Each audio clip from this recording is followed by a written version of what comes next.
你有多久没有真正为自己活过了？夜深人静的时候，你有没有躺在床上望着天花板，脑子里像放电影一样反复回放白天别人说的某句话，某个眼神，某次沉默？你可能表面上没什么事，但心里早就翻江倒海了。我们这一代人真的太容易内耗了，明明没干什么体力活，却累得像跑了一场马拉松。为什么会这样？因为我们的脑子里住着太多人，别人随口一句评价，你记了3天；别人一个不经意的脸色，你反复琢磨是不是自己哪里做错了；发出去的消息没被回复，你心里已经上演了一整部宫斗剧。你的时间明明很宝贵，可你却把这些时间大把大把地花在了操心别人怎么看你、怎么想你这件事情上。说真的，你累不累？如果你也觉得累了，我想和你聊一本书，一本关于精神自救的书，书名叫《人生只有2件事：关你屁事和关我屁事》。听起来很糙，对不对？但这本书记载的恰恰是成年人最需要的清醒。如果你愿意听下去，记得先点个订阅，我们接着聊。你有没有发现，我们从小就被教育要听话，要懂事，要合群，却从来没有人教过我们怎么保护自己的能量，怎么守住自己的边界，怎么在被外界消耗的时候，勇敢地说一句这不是我的事。于是我们活成了什么样子呢？活成了一个总是在线的客服，谁的消息都要秒回，谁的请求都不好意思拒绝，谁的情绪都想接住。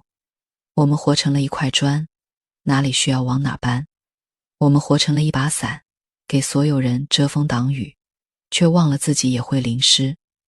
我们扮演着好下属、好伴侣、好孩子、好朋友，兜兜转转这么多角色，却唯独忘了我们本来的样子是什么。有些夜里刷手机刷到凌晨，就是想等一句我懂你，可等来的往往是什么？是你怎么想那么多？是你也太敏感了吧？是别人都能过，怎么就你不能过？那一刻你忽然分不清，到底是我有问题，还是这个世界有问题？你打开通讯录翻了3遍，好像每个人都很忙，好像每个人都有自己的难处，好像没有谁有义务来接住你的情绪。于是你关掉手机，把那些说不出口的话又咽回肚子里。第二天醒过来，还是照常上班，照常笑，照常做一个情绪稳定的成年人。我们习惯了把别人的评价当成一面镜子，别人说我好，我就觉得自己有价值；别人说我不好，我就立刻怀疑自己。久而久之，我们就把人生的一部分遥控器交到了别人手里。那个遥控器上写满了别人的期待、标准、评判和眼光。你可能早就忘了，人生本不该是这样的。你不欠任何一个人解释，也不欠任何一个人交代。在这个所有关系都被放大到手机屏幕的时代，我们太容易把别人随口的一句话当成判决书。同事午休时多看了你一眼，你就开始复盘自己今天是不是说错话了。领导在群里了所有人，没单独回复你，你就在想是不是最近表现不好。你发了一条朋友圈，过了10分钟没人点赞，你居然默默把它删了。这些场景听起来很琐碎，对不对？但它们就是每一天真实地消耗着你的东西。你像一台一直开着的手机，表面上看还挺正常，其实后台已经堆了几百个程序，电量早就撑不住了。我想告诉你一个秘密，其实你可以不用活成那样。有些话听起来特别糙，但你真的可以在心里反复默念，关你屁事，关我屁事。这句话不是什么让人变得冷漠的咒语，也不教你做一个自私的人，它是一种筛选，是一种护城河，是你在成年之后，在精神世界被无数信息和关系轰炸之后，必须建立起来的一道免疫系统。你要知道，免疫力不是让你变得不善良，而是让你在善良的同时，还能扛得住风雨，还能有能力把自己顾好。如果我们把人生拆开，其实就是2种关系，一种是你和外面世界的关系，另一种是你和自己的关系。前者对应着向外的那一句关你屁事，后者对应着向内的那一句关我屁事。你把这2句话用熟了，很多烦恼就会自动脱落。就像人到了一定阶段，会把微信里那些从不联系的人删干净，你的内心世界也需要一次大扫除，扫掉别人的眼光，扫掉不必要的解释，扫掉那些你拼了命想证明自己，却发现永远有人不买账的执念。先说第一种，向外的那句关你屁事。你有没有发现，我们这一代人特别容易被评价绑架？上学的时候怕老师不喜欢，上班的时候怕领导不满意，恋爱的时候怕对方觉得自己不够好，甚至结了婚生了孩子，还要在家长群里比谁的娃更乖，谁的娃更优秀。我们活的就好像是一部永远在打分的真人秀，而我们自己既是参赛选手，又是唯一没有投票权的那个。我曾经听过一个姑娘的故事，她花了好几年时间，努力想得到父母的认可。考公务员是父母要求的，她考了相亲是亲戚安排的，她去了。可是每次见面，父母还是会说，你看隔壁家的谁谁谁，人家都已经生了2胎了。她后来哭着说，其实我根本不想考公务员，也不想那么早结婚，我只是想让他们开心。你看，问题就出在这里，你为了让别人开心，把方向盘交了出去，可开了好几年，你发现自己一点也不快乐，而且那个让你交出方向盘的人，好像永远也不会满意。心理学里有个特别有意思的词，叫课题分离。简单说，就是这件事是谁的课题，就应该由谁来负责。别人怎么评价你，那是别人的课题，你怎么回应这种评价，才是你的课题。别人的期待是别人的课题，你的人生才是你的课题。这2件事一旦混在一起，就容易出问题。比如，你因为父母的一句话就放弃了自己的选择，你其实是在承担别人的课题，而且是以牺牲自己为代价去承担。你以为那是孝顺，是懂事，那其实只是你一次又一次地让渡了自己人生的主权。当你越界承担别人的课题时，一开始你会觉得我真是个好人，但时间长了，你会慢慢变得很委屈，因为你付出了那么多，却没有得到应有的回报。委屈多了，就会变成怨，然后你会在某一天突然爆发，对着电话喊，我到底做错了什么？为什么要这样对我？可是那个人也很无辜，因为他从来没让你牺牲，他只是随口说了一句，你就把这句话扛在了自己身上。这就像什么呢？就像一个路人随手丢了一个垃圾袋，你非要抢过来背着，然后一脸委屈地说，你看我为了你这么重的东西都扛着。所以向外的那句关你屁事，不是让你去骂别人，也不是让你任性妄为，它是在提醒你，你是一个独立的成年人，你有权利为自己做选择，你有权利不让别人的评价成为你的暴政。别人夸你，你收下，但不必因此沾沾自喜；别人贬你，你听见，但不必因此怀疑人生。别人的嘴长在别人身上，那是他的事，但你的人生由你自己说了算，那是你的事。你要学会戴着耳机走过喧闹的人群，不是因为你听不见，而是因为你选择了只听自己的节奏。我们还要面对一种更隐蔽的绑架，叫为你好。这3个字几乎可以承包所有让人窒息的后果。父母说，我是为你好，所以你要听我的。伴侣说，我是为你好，所以你别想那些有的没的。朋友说，我是为你好，所以你要按我说的来。你听着听着，就放弃了挣扎，因为为你好这3个字看起来太善良了，好像你再反驳，就变成了一个不知好歹的人。但我现在想告诉你，真正的为你好是不捆绑的，是尊重你的选择，哪怕他不同意。真正的为你好会说我尊重你，如果你需要我，我一直在，而不是说你听我的准没错。那些不给你选择余地的好，本质上是一种控制，控制是别人的课题，而你识破控制的能力是你自己的课题。接下来说第二种，向内的那一句关我屁事。这个词听起来比关你屁事更冷一点，但其实它才是真正让你解脱的那把钥匙。因为我们很多人向外的时候还行，能怼能刚，可是一向内就变成了一个老好人。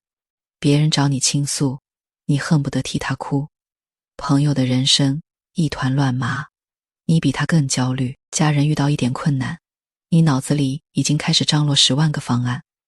你好像天生就背负着一种使命感，觉得自己必须拯救所有你在乎的人。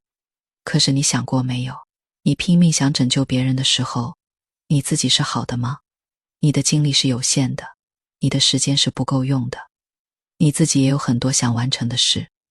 但只要你一听见别人的哭声，你就把所有事情放下，冲过去帮忙。结果呢？结果你把自己累垮了，而对方的状况往往并没有因为你而变得更好，因为他需要的不是你的拯救，他需要的是自己站起来。你替他站了，他就永远站不起来了。我认识一个特别热心肠的人，他几乎是有求必应。朋友借钱，他借；朋友失恋，他陪聊到天亮；家里亲戚闹矛盾，他去调解。可是有一天他生病住院，他才发现那些他曾经帮忙过的人只有1-2个来看他，而且他躺在病床上的时候，心里想的竟然还是我最近没帮上谁的忙，会不会有人觉得我不够意思？那一刻他突然就委屈了，也突然想明白了。他说，我一直以为做一个好人就能被善待，其实不是这样的。我只是在用帮忙来填满自己害怕不被需要的恐惧。你看，这就是向内那句关我屁事的价值。它不是让你冷漠，不是让你见死不救，而是让你分清什么是别人的课题，什么是自己的课题。朋友难过，你可以倾听，但你不必为他的人生负责。伴侣遇到挫折，你可以支持，但你不必替他解决所有问题。父母的焦虑，你可以理解，但你不必用自己的人生去填补他们的安全感。你唯一的责任是先对自己负责，你唯一的课题是先把自己过好。这不是自私，恰恰相反，这是最高级的自律。因为只有当你自己能量充足的时候，你给出去的那部分才是真正有生命力的。你见过一个人在深夜情绪崩溃，还要强撑着去安慰另一个人吗？那样的安慰是没有用的，它只会让2个人都泡在水里，谁也上不了岸。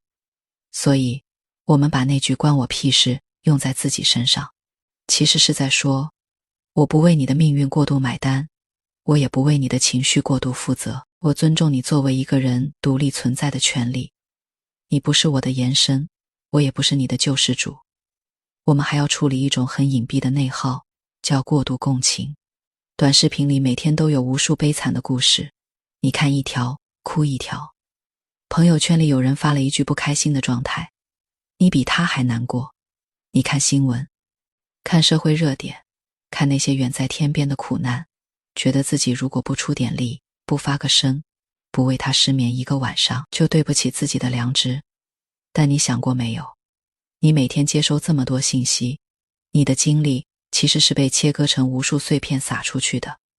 你像个漏水的水管，到处都在渗，可你自己的田还是干的。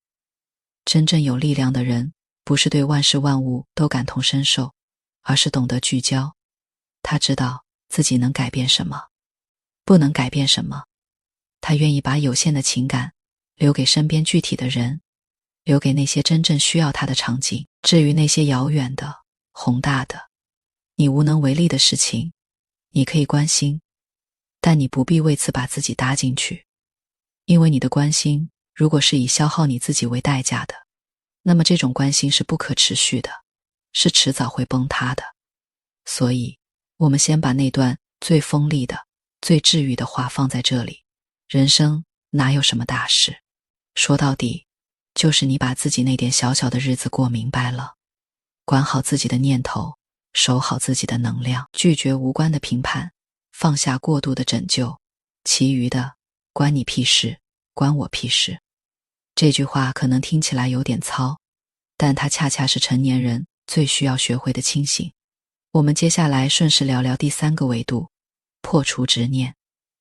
很多人的烦恼其实不是因为别人说了什么，也不是因为他们替别人操了多少心，而是因为他们心里有一种特别深的执念。什么执念呢？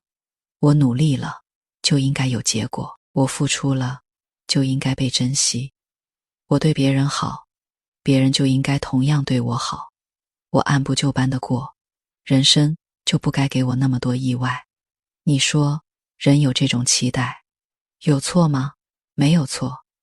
它听起来很像是一种合理的要求，但是生活从来就不是按你给的剧本演的。你努力复习了1个月，考试那天还是发挥失常了。你认真对待一份感情，最后对方还是说走就走了。你把一份工作当成事业来做，结果公司突然裁员了。这些事情发生的时候，你第一反应是什么？你可能会想，是不是我不够好？是不是我哪里做的不对？是不是我命不好？但你有没有想过，也有可能就是这件事它该那样发生。不是每一份努力都能立刻兑现成结果，不是每一次付出都会收获等价的爱，不是每一段关系都能走到最后，不是每一个选择都会有完美的答案。你之所以痛苦，是因为你试图用一个有限的自己去掌控一个无限的不确定，而生活的常态本来就是不确定的。这个时候，我们就要学会一门功课，叫算了。可能你会觉得算了听起来很消极，好像放弃了，好像认输了。但我恰恰认为，算了是一种高级的人生智慧。它不是不努力了，而是努力到没有遗憾之后，坦然接受那个不完美的结果。它不是不上进了，而是向上生长之后，允许自己停在一个不是顶点的位置。它不是冷漠了，而是你在心里划了一条线，告诉自己，这件事我尽力了，剩下的不是我的责任了。你知道，人这辈子要遇到很多努力了也不一定有结果的事情。你暗恋一个人，你默默的付出，他都不一定知道。你认认真真写了一份方案，领导偏偏不看好。你花了很多时间陪伴家里老人，他的身体还是日渐衰弱。这些事，如果你非要用必须要有结果来衡量，那你迟早会疯掉。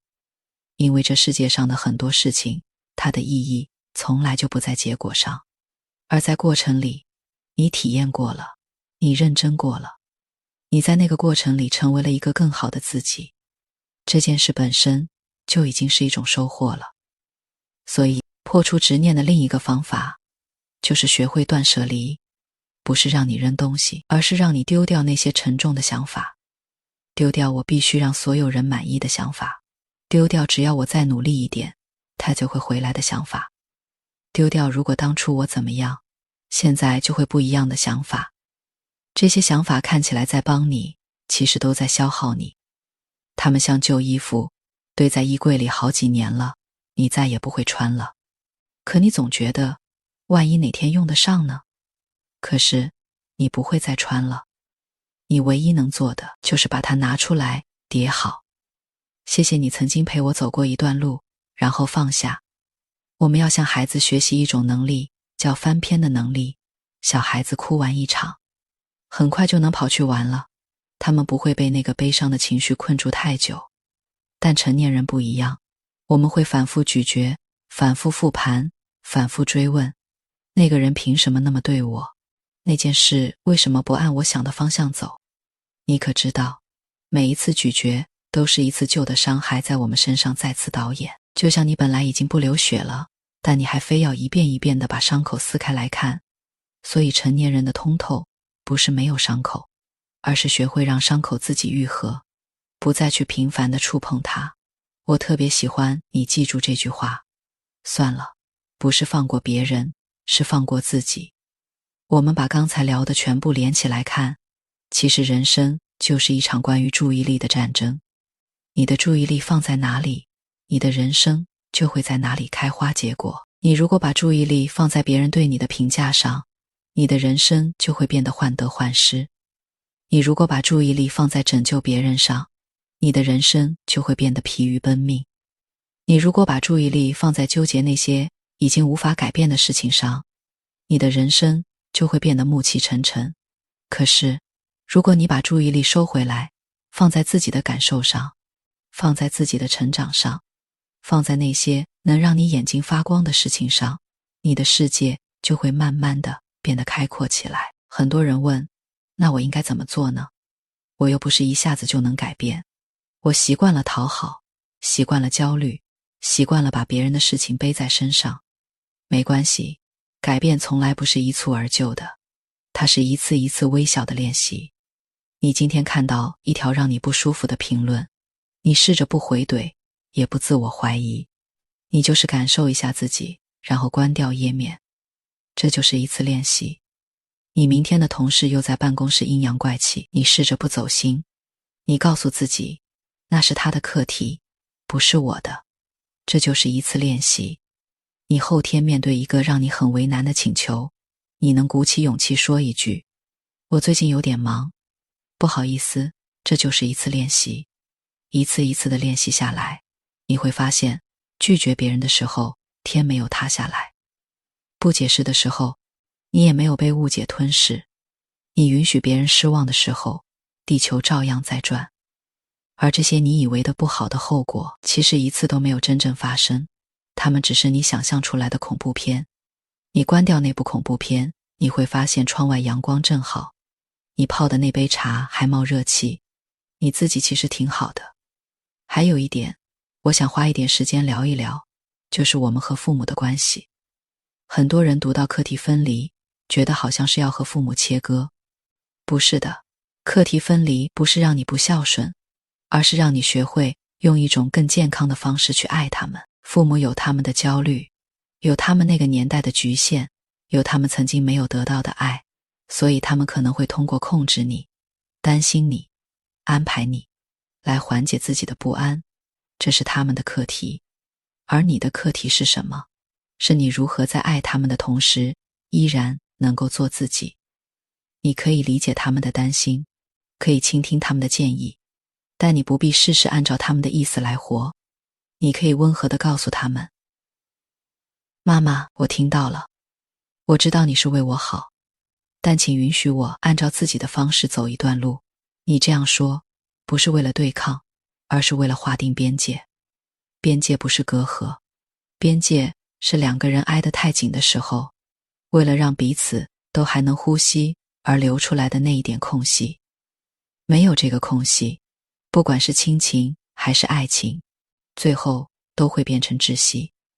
同样的道理，也适用于恋人之间，多少感情毁在了我觉得你应该懂我这句话上。你心里期待他送你一束花，但他忘了，你觉得他不够细心，他不觉得，你觉得你都已经说了好多遍了，他怎么就不明白？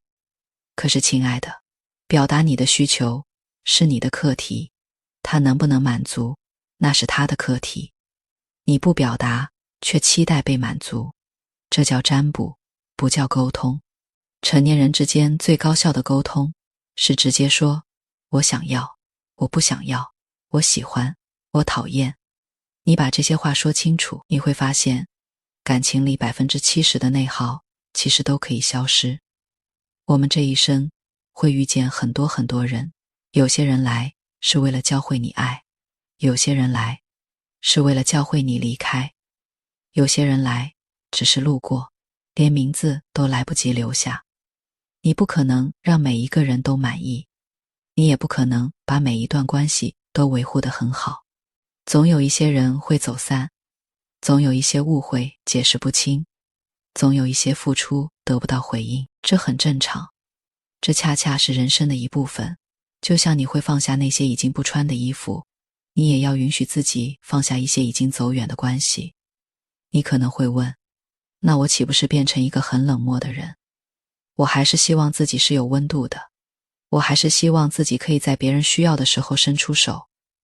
我可以很明确地告诉你，当你学会课题分离之后，你不是变得冷漠，而是变得温润。因为你不再用消耗自己来维持关系，你不再用讨好来换取认同，你不再用牺牲来证明自己值得，你只是安静的、专注的把自己活成一棵大树。你有了根系，有了主干，有了自己的生长方向，然后你再向这个世界伸出手去。你给出去的每一份爱都是真正有力量的，都是不会让你枯萎的。所以这道题的解其实就在你自己手上。